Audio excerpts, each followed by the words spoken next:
सबसे पहले आप इसका रूट लिख लो। पहले तो इसमें बहुत सारे रूट्स हैं। फिड, जहां पर भी फिड हो वहां पे ट्रस्ट या विश्वास की बात होती है।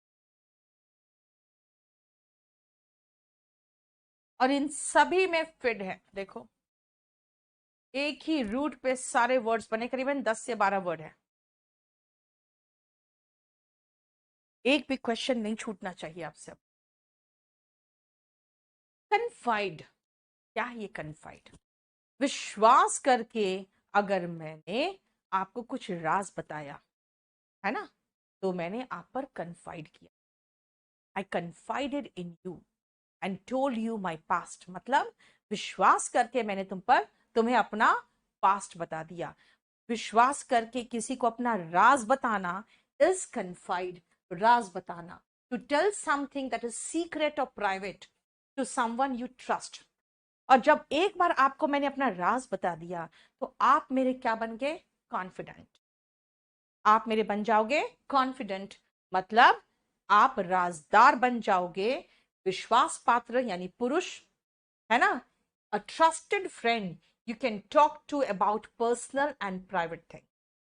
लेकिन अगर आप महिला हो तो वही सेम कॉन्फिडेंट बोलेंगे, लेकिन ई लास्ट में आ जाता है। ठीक है, लास्ट में ई आ जाता है। क्यों? क्योंकि महिला को हम कॉन्फिडेंट ही कहेंगे, लेकिन कॉन्फिडेंट में ई आ जाएगा।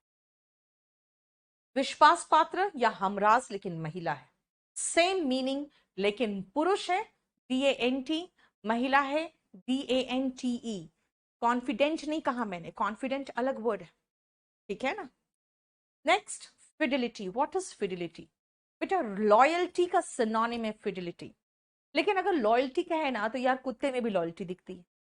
अब एक हस्बैंड और एक वाइफ के बीच में जो वफादारी हो, पार्टनर्स के बीच में जो वफादारी हो, वो कैसा लगता है आपको? लॉयल्टी वाला होना चाहिए। अगर वो लॉयल्टी वाला होना चाहिए तो बेटा वो फिडिलिटी वर्ड है जो बेस्ट ऑप्शन होगा आपके लिए। क्लियर? फिडिलिटी हो गया वफादारी, the state of being faithful और लॉयल, जिसका सिनोनिम है लॉयल्टी। फिडल और फिडल नाउन और वर्ब दोनों है। जब आप किसी के विश्वास को ठेस पहुंचा के कुछ उसमें चेंज कर दिए तो जालसाजी होता है। उस जालसाजी को फिडल कहेंगे, और वर्ब के रूप में जालसाजी करना को भी फिडल कहेंगे। A dishonest way of getting money, fiddle. And to change the details of facts of something, accounts वगैरह का, in order to get money dishonestly, that is also fiddle. He fiddled with the accounts, इसका मतलब account के साथ उसने कुछ छेड़छाड़ कर दिया। क्यों किया? पैसे के लिए, है ना, किसी को धोखा देने के लिए। नेक्स्ट आओ, फिडिज्म, फिडिस्ट, फिडुशियरी, कॉन्फिडेंट, सब में फिड दिख रहा है आपको, सब में फिड दिख रहा है, यानी सारे विश्वास से रिलेटेड है। What is फिडिज्म? फिडिज्म होता है बेटा फिड पर यानी आस्था पर विश्वास। मतलब कह दिया गया कि भाई बरगद का पेड़ है, इसको मत काटना, इस पे भूत रहता है। तो सबको ये बता दिया गया भाई बरगद के पेड़ पे भूत रहता है, इसको मत काटना। और सब लोग इस पर विश्वास कर लिए, फिडिज्म पे विश्वास कर लिए, फिडिस्ट हो, आस्था पर विश्वास कर लिए बिना क्वेश्चन पूछे। अगर हम क्वेश्चन पूछते तो शायद हमें जानकारी होती कि बरगद का पेड़ में सही में भूत रहता है। उसका रीजन क्या है? इतने बड़े बड़े पत्ते हैं, इतना ऑक्सीजन छोड़ता होगा। अब बरगद के पेड़ को काटोगे तो पोल्यूशन नाम का भूत तो पैदा होगा ही होगा। लेकिन हम ये रीजन आउट नहीं कर सकते। कहा यार ये तो सिर्फ अंधविश्वास है, बाद में सोचने लगे। पहले क्या था? इसी बात पे विश्वास करके इसी बात को प्रचार प्रसार किया, यानी हम फिडिस्ट हो गए, हमने फिडिज्म पे भरोसा किया। सो फिडिज्म होता है किसी ऐसे विश्वास पर आस्था रखना, और ऐसे विश्वासों पर आस्था रखने वाले को फिडिस्ट कहते हैं। ठीक है, देखो, फिडिज्म भी नाउन है, फिडिस्ट भी नाउन है, आस्थावाद और आस्थावादी। फिडुशियरी क्या है?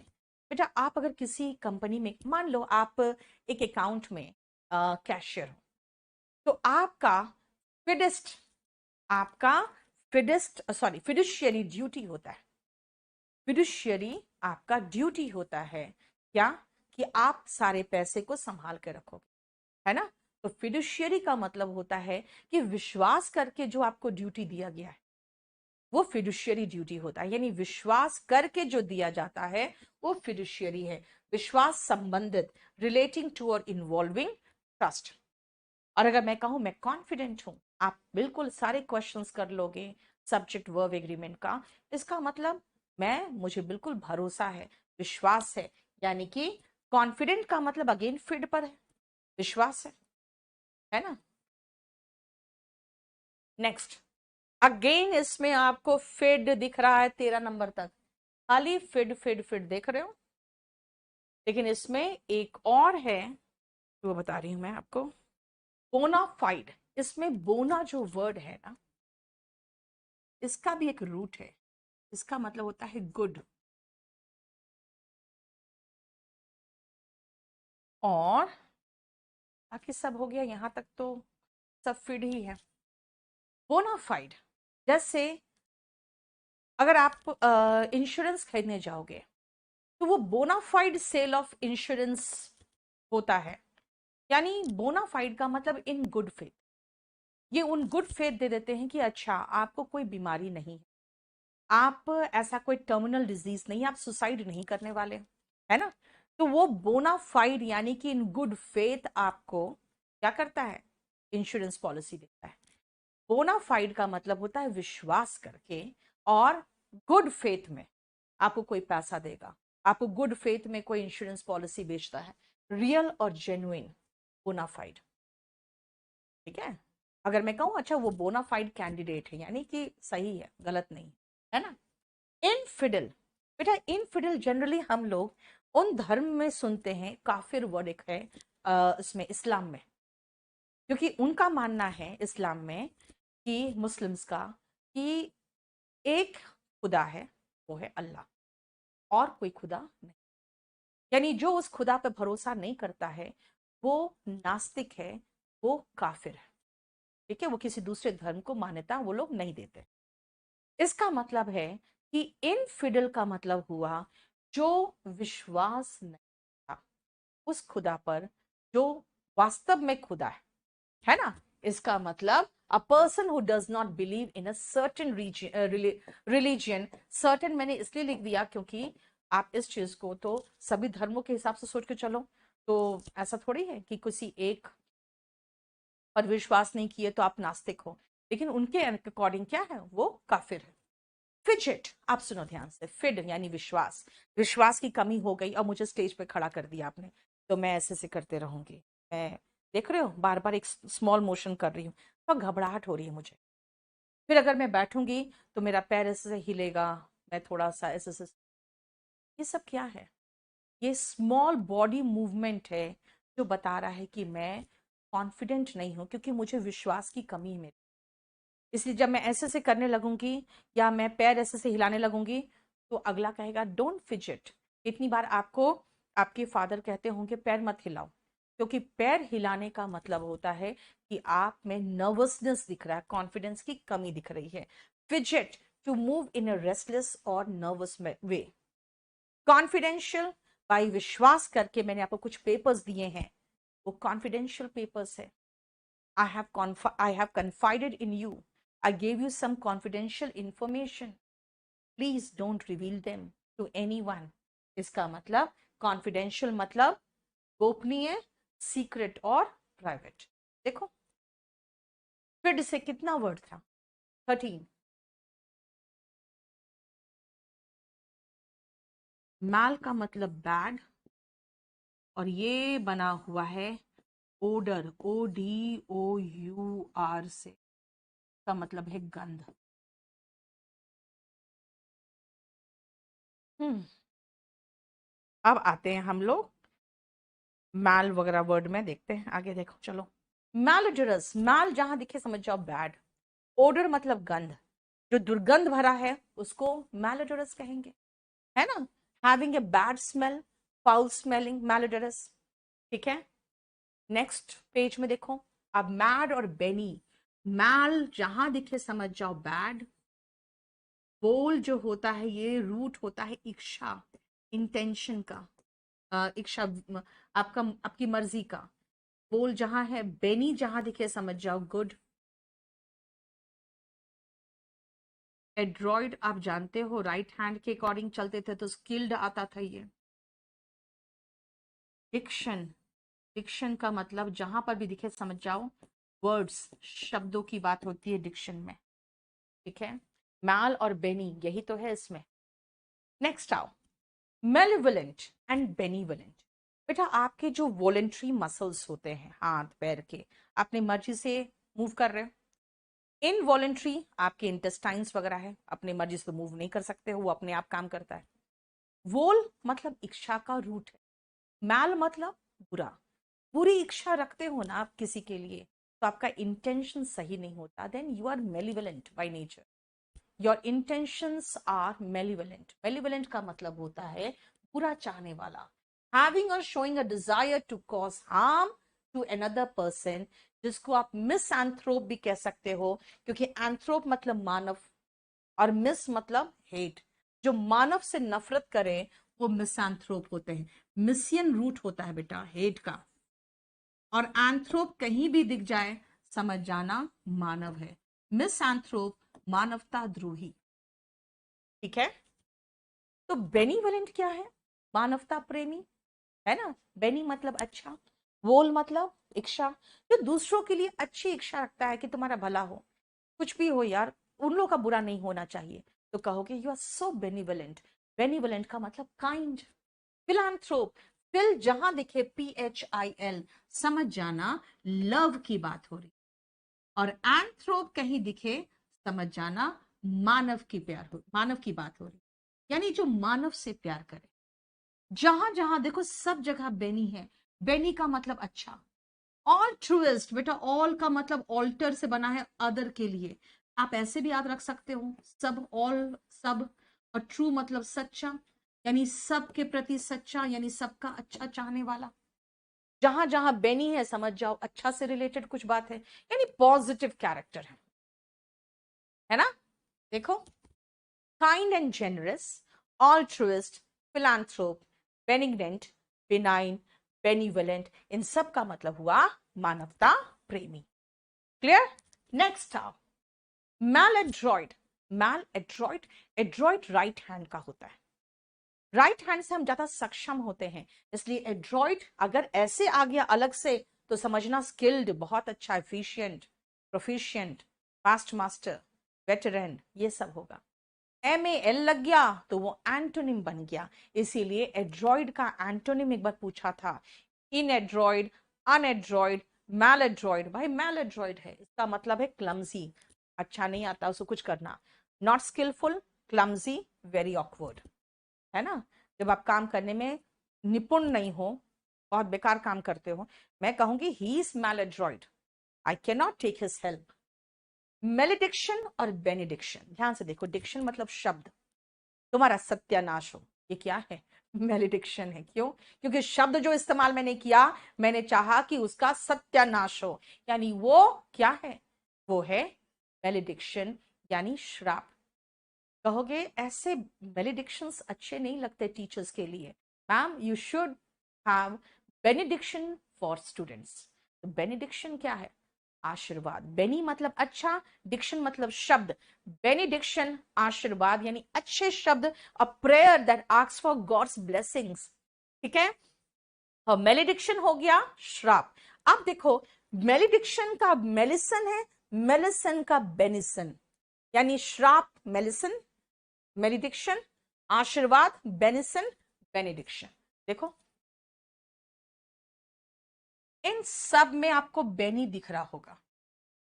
बेनी, जहां पर भी बेनी दिखे, जहां पर भी हमको बेनी दिखे, हम समझ जाएंगे कि अच्छी की बात हो रही है, अच्छा, गुड। और ये सब में आपको बेनी दिख रहा होगा। ठीक है, फैक्टर है, ये कारक है। क्लियर। अब ये क्वेश्चन बाद में सुनो। बिनाइन का मतलब क्या होता है? जिसमें बेनी का साइन दिखाई दे, अच्छाई का, एक साइन दिखाई दे रहा है, वो बिनाइन है, यानी वो दयालु होगा, काइंड हार्टेड होगा, ऑल्ट्रुइस्ट होगा, नॉट कॉजिंग डैमेज और harm to anyone, that is benign. आप कहोगे मैम इसका मीनिंग तो कुछ और है, इसका मीनिंग तो कुछ और है। बेटा अगर आपका आपका बेनी का साइन दिख रहा है आपके कैरेक्टर में, तो आप काइंड हो, आप ऑल्ट्रुइस्ट हो, यानी कि सबके प्रति सच्चा, सबका अच्छा चाहने वाला, आप बेनिग्नेंट हो, आप बेनिग्नेंट हो, यानी कि बिनाइन, बेनिग्नेंट, फिलैंथ्रोप, ऑल्ट्रुइस्ट, ये सब क्या है, ये सब सिनोनिम है।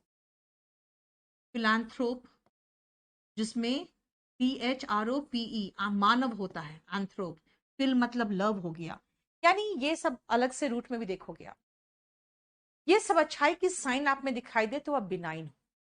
लेकिन याद रखना, कई बार होता है कुछ गांठ दिखता है, ट्यूमर दिखा हो गया, डॉक्टर से गए, डॉक्टर ने क्या किया, उसका बायोप्सी करता है, ऑटोप्सी तो मरा हुआ आदमी का होता है, बायोप्सी करता है, बायोप्सी करके यानी कि लिविंग सेल्स का जांच को बायोप्सी कहते हैं, वो भी क्वेश्चन आता है एग्जाम में। फिर कहता है डॉक्टर बुला के, कोई बात नहीं है, ट्यूमर रहने दो, नहीं डॉक्टर साहब ये तो बहुत फूला हुआ सा दिख रहा है, कोई बात नहीं, छोड़ दो उसको, ध्यान मत दो। क्यों? क्योंकि वो आपको साइन कोई भी घातक नहीं है, तो डॉक्टर आपको कहेगा अरे ये बिनाइन ट्यूमर है, डॉक्टर कहेगा ये बिनाइन ट्यूमर है। बिनाइन का मतलब हो गया नॉट कॉजिंग हार्म और डैमेज, उभर गया है, दिख रहा है, गोल सा है, कुछ छोड़ दो ना यार। क्यों? Because it is benign. Benign का मतलब जो तुम्हें नुकसान नहीं पहुंचाएगा, चीर फाड़ क्यों कराओगे। ठीक है, अगर आपके कैरेक्टर बिनाइन है, इसका मतलब आप दयालु हो, दूसरों पर दया करते हो, फिल मतलब लव, एंथ्रो मतलब मानव, मानवता प्रेमी हो। ठीक है, क्लियर हुआ? नेक्स्ट बेनिसन, याद रखना मैं मेलिसन बेलिसन बेनिसन पढ़ा चुकी हूं आप लोग को, पीछे शीट में करा दिया था। बेनिसन इज आशीर्वाद, इसका उल्टा ही मैंने कहा था बेनिसन। ये मेलिसन, मेलिसन होता है श्राप। सो बेनिसन का मतलब था ब्लेसिंग, पून जिसको था, है ना। बेनिग्नेंट मैंने इसी का सिनोनिम में बताया आपको, बिनाइन, बेनिग्नेंट, बिनाइन बेनिग्नेंट दोनों का मतलब दयालु है। काइंड, बेनीवलेंट, देखो है ना, बेनीवलेंट में भी यही चीज पढ़ाया था। बेनी मैंने कहा था कि अच्छाई, और वोल मतलब इच्छा, आपकी इच्छा होती है कि दूसरों का अच्छा हो, वो बेनीवलेंट है, बेनिग्नेंट है, ऐसा व्यक्ति बिनाइन है। सिनोनिम क्या है? Benign, benignant and benevolent. बेटा इग्नेंट जो वर्ड है ना यहाँ लास्ट में, इग्नेंट, वो आपकी अंदर की इच्छा को दर्शाता है, इच्छा को। जब आप इनडिग्नेंट फील करते हो तो IN, इन, अन, डिस, मैल, ये सब नेगेटिव बनाता है ना। क्या हो गया बेटा? आह, सुनो, इनडिग्नेंट, इनडिग्नेंट का मतलब क्या होता है? इन, अन, मैल, डिस क्या था, ये नेगेटिव वर्ड। सुनो ध्यान से, जब आपको अंदर से एकदम गुस्से का फीलिंग, यार मेरे साथ गलत हुआ है, मेरे साथ इनजस्टिस हुआ है, मेरे साथ बुरा व्यवहार किया गया है, मैं इतना अच्छा काम कर रही थी और मुझे नौकरी से निकाल दिया, आई एम फीलिंग इनडिग्नेंट, है ना। मैं इतना अच्छा काम कर रही थी, इतना प्रोडक्शन करके कंपनी को दे रही थी, कंपनी को इतना ऊपर पहुंचा रही थी, और मुझे नौकरी से निकाल दिया गया। यू फील इनडिग्नेंट, अंदर गुस्सा और अंदर आपका दुख दोनों है, यानी जब आपको रोना भी आ रहा है और जब गुस्सा भी आ रहा है, दैट इज कॉल्ड इंडिग्नेंट। ठीक है, बेनिफिशियरी एंड बेनिफैक्टर दोनों के बीच में डिफरेंस, ध्यान से सुनो। बेनिफिशियरी कौन हो और बेनिफैक्टर कौन होता है? फैक्टर मतलब कारक, फैक्टर मतलब कारक, यानी करने वाला कारक होता है, जो आपको कुछ देता है, धन संपत्ति दे के आपका बिजनेस वगैरह स्टैब्लिश करा दिया, आप कहोगे यार he is such a benefactor, मतलब वो कितना अच्छा, बेनी मतलब अच्छाई, फैक्टर कारक, यानी अच्छा करने वाला व्यक्ति है, कुछ पैसा दिया मेरा बिजनेस को स्टैब्लिश करने के लिए, तो आप उनके कौन हो? बेनिफिशियरी हो। आपके फादर जब अपनी प्रॉपर्टी पूरा आपके नाम कर जाएंगे, तो आप क्या कहलाओगे? बेनिफिशियरी। बेनिफिट प्राप्त करने वाला बेनिफिशियरी, और बेनिफिट करने वाला बेनिफैक्टर। बेनिफिट प्राप्त करने वाला बेनिफिशियरी, बेनिफिट करने वाला बेनिफैक्टर। बताओ कोई प्रॉब्लम यहाँ पे? हम्म सिर्फ सारे के सारे बेनी और मेली यही तो है दोनों, देखो ना। चलो, बेनी फैक्टर, बेटा फैक्टर में एक्टर दिखा था ना, यहाँ पे आपको अगर एक्ट्रेस दिख रहा है तो समझ जाना ये किसी महिला के लिए इस्तेमाल हो रहा है ना, फॉर फीमेल इस्तेमाल हो रहा है। और बेनी का मतलब तो अच्छा होता ही है, बेनी जहां पर भी दिखे इसका मतलब गुड हो गया। और जहां पर भी आपको मैल दिखता है समझ जाओ बैड, कुछ बुरा है। नोटा बना है वर्ड नोट से, मैल जहां दिखे समझ जाओ बैड। बेनीफैक्ट्रेस, ध्यान से देखो, बेनीफैक्ट्रेस एक्ट्रेस हो गया, इसका मतलब इसमें फीमेल की बात हो रही है। जो आपको बेनिफिट पहुंचाता है बेटा, जो आपको बेनिफिट पहुंचाता है वो बेनीफैक्टर हुआ। लेकिन वो जो बेनिफिट पहुंचाने वाला कोई महिला हो तो बेनीफैक्ट्रेस। बेनिफिट पहुंचाने वाला जो पहुंचा रहा है वो पहुंचाने वाली महिला हो तो बेनीफैक्ट्रेस। रोशन रुको भी, मेली फैक्टर क्या है? मैल और फैक्टर, भाई मैल मतलब बुरा, फैक्टर मतलब कारक। आपका जो बुरा करे मेली फैक्टर, जो चीजें जिसकी प्रवृत्ति अंदर से वो गलत करने की हो, a person whose behaviour is wrong और इविल, जो बुरा करे वो मेली फैक्टर, जो अच्छा करे वो बेनीफैक्टर। देख लो, कई बार आप कुछ बहुत इंपॉर्टेंट इंस्ट्रक्शन अपने स्टाफ को देना चाहते हो तो मन करता है ऊपर लिख दे नोट वेल, अच्छे से ध्यान दो, आंख फाड़ के देखो इसको ढंग से, मैंने क्या क्या दिया है ना। उसी का एक वर्ड है जो फॉरेन वर्ड है, नोटा बेनी। क्योंकि देखो बेनी का मतलब मैंने गुड कहा है, लेकिन बेटा वर्ब के बाद तो एडवर्ब आएगा ना। अगर मैं इसका मीनिंग नोट लिख रही हूँ यानी वर्ब लिख रही हूँ तो वर्ब के बाद तो एडवर्ब आएगा। गुड का एडवर्ब होता है वेल, यानी ठीक से देख लो। नोटा बेनी का मतलब होता है नोट वेल, सी प्रॉपरली। ठीक है, नेक्स्ट आओ मेलेस एंड मेलोडी। बेटा मेलोडी एंड मेलेस दोनों MEL है। चारों ऑप्शन में कुछ भी बुरा गंदा ऐसा कुछ होना तो समझ जाओ MEL जहां है उससे कुछ गलत से रिलेटेड है, जैसे मैल न्यूट्रिशन, कुपोषण।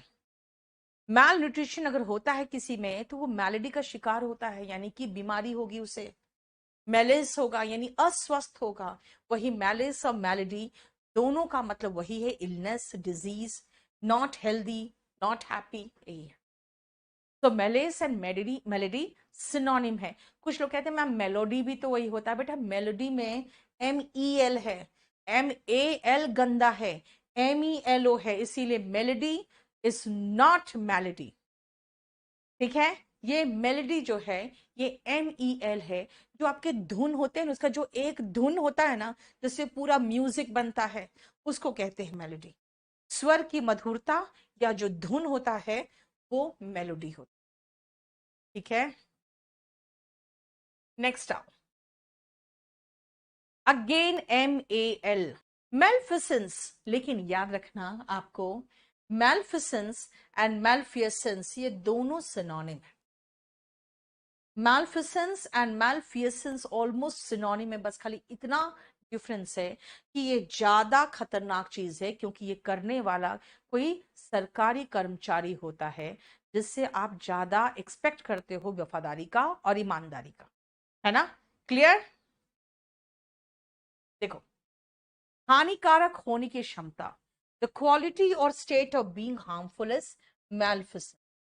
यानी अगर आप अपने देश के लिए मेल्फिसेंस हो, the malfeasance caused by the Afghan soldiers is irreparable.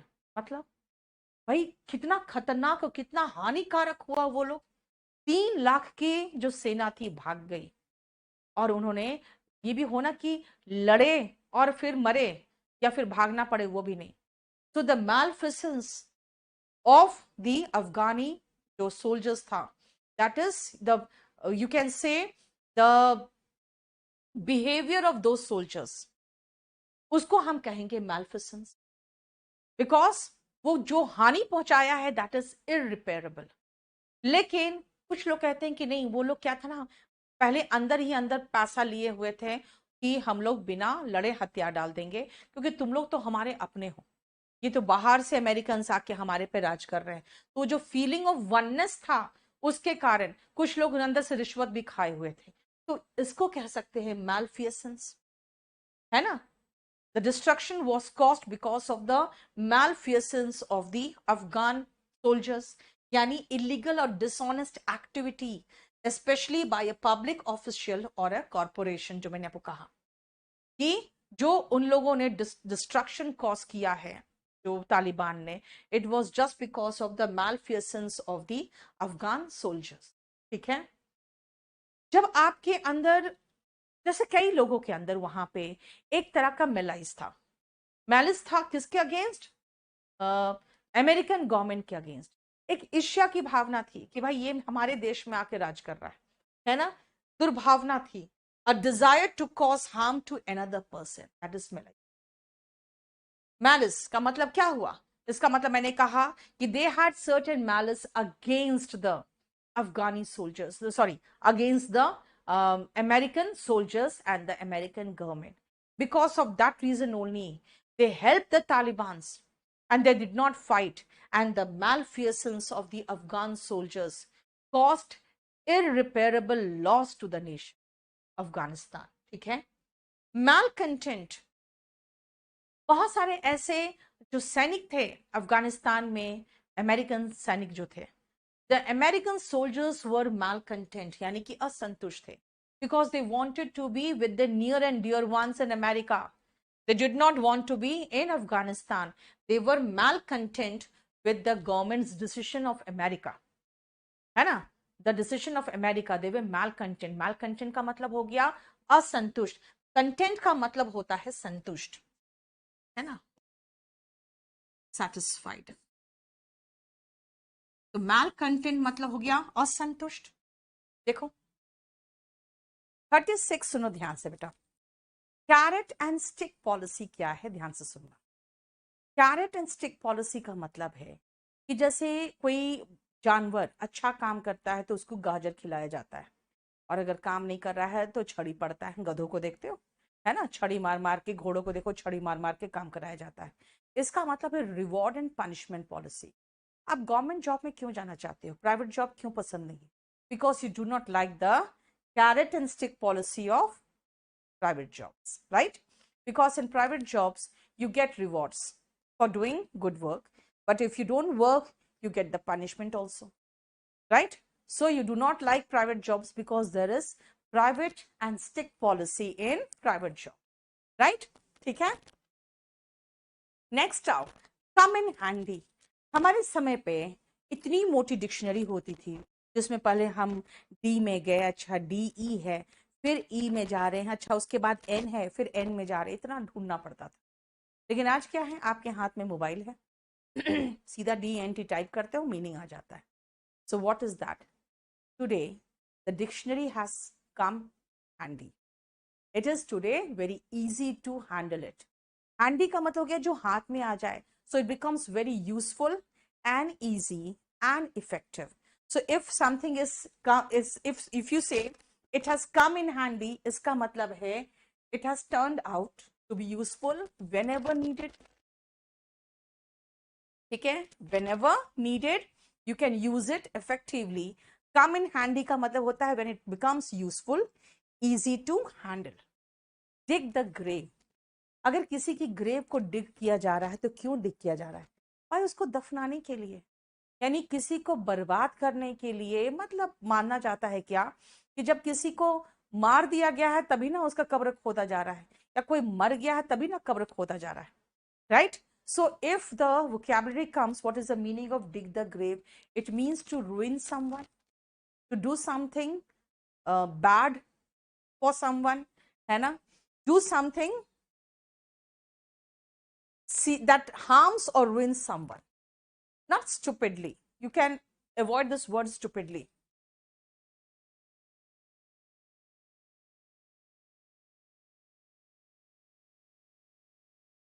To do something that will seriously harm or ruin someone. ठीक है, इसका मतलब होता है किसी को ruin करने के लिए।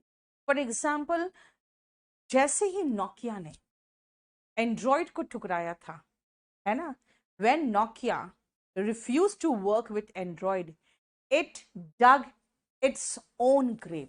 डिग का सेकेंड फॉर्म डग, ठीक है। Die in harness, what is the meaning of die in harness?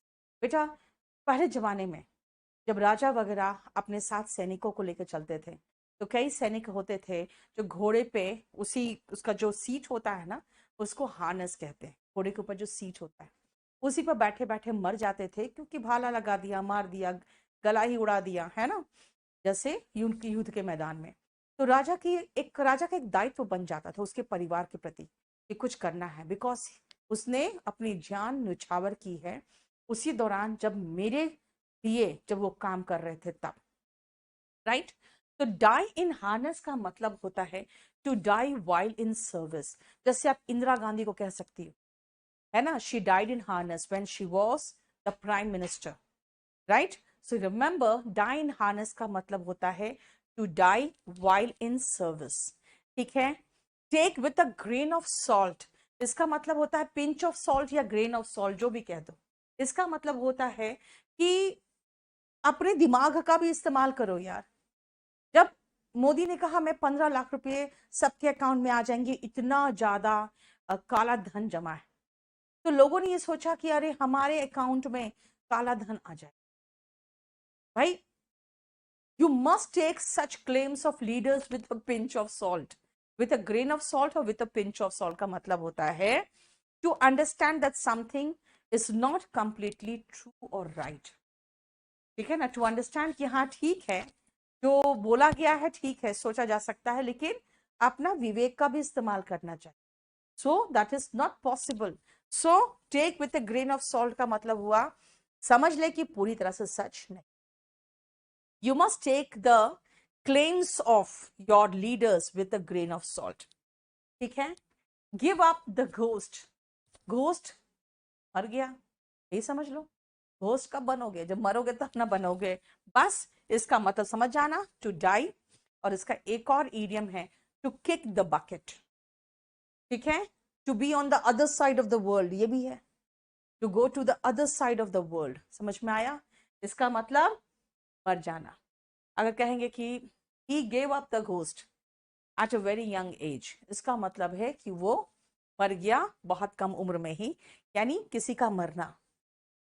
चलो next, on the other side of the world, जो मैंने आपको अभी बताया था, है ना, 6 फीट अंडर, ये सब का मीनिंग वही हो गया। देखो ना, give up the ghost, ghost बनेंगे कब? जब मरेंगे तब। किक द बकेट, इसका कहीं से कुछ मीनिंग नहीं है, लेकिन फिर भी उसी का मतलब है मर जाना। मतलब कोई से आपको रिलेट करके नहीं बता सकते, लेकिन उसका मतलब है मर जाना। To be on the other side of the world, यानी कि उस दुनिया में। तो दूसरी दुनिया कौन सी है? मरने के बाद दूसरी दुनिया जाएंगे, इसका मतलब ये मरने के बाद। एंड 6 फीट अंडर, समझ जाओ ना, मरने के बाद ही तो 6 फीट अंडर जाके गाड़े जाते हैं, है ना। तो खैर हिंदू धर्म में नहीं है, लेकिन अंग्रेजी से कहाँ से आया? अंग्रेजों से। अंग्रेजों को दफनाया जाता है। इसे देखो उन्होंने क्या कहा, 6 फीट अंडर, इसका मतलब है कि मर चुका है ना। He is already 6 feet under, he is on the he is on the other side of the world, इसका मतलब है मर चुके, ठीक है। नेक्स्ट आओ डच एक्ट। अंग्रेजों की एक बहुत गंदी आदत थी, जिनको वो नापसंद करते थे उनके नाम पे कुछ ऐसे ही ईडियम बना लेते थे कि उनके आने वाले जनरेशंस भी पढ़ते रहे और उनका मजाक उड़ता रहे। डच के साथ इनकी लड़ाई हुई थी, है ना। अब डच के साथ जब लड़ाई हुई तो उन्होंने कहा कि डच एक्ट है जो आप मेरे से लड़ रहे हो, ये आप पंगा मोल रहे हो, आत्महत्या कर रहे हो, ठीक है ना। This is just nothing but suicide. So Dutch act का मतलब हो गया the act of committing suicide. तुम मुझसे पंगा ले रहे हो, मुझसे आए हो युद्ध करने, द डच एक्ट है ये, इट इज डच एक्ट। इसका मतलब the act of committing suicide, ठीक है। The Dutch act of Sushant Singh Rajput really shook the world, इसका मतलब कह सकते हैं शुक द वर्ल्ड, क्यों शुक इंडिया कह सकते हैं, स्पेशली बिहार, है ना। इसका मतलब है कि उसकी act of committing suicide.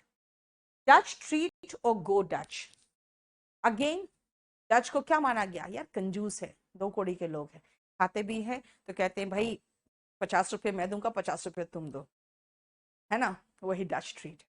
When you say we will go Dutch, इसका मतलब है सब लोग पैसा इकट्ठा करके मजे करेंगे, अकेला मैं खर्चा नहीं करने वाला। ठीक है, देख लिया, ये हमारा 8 नंबर खत्म हो गया।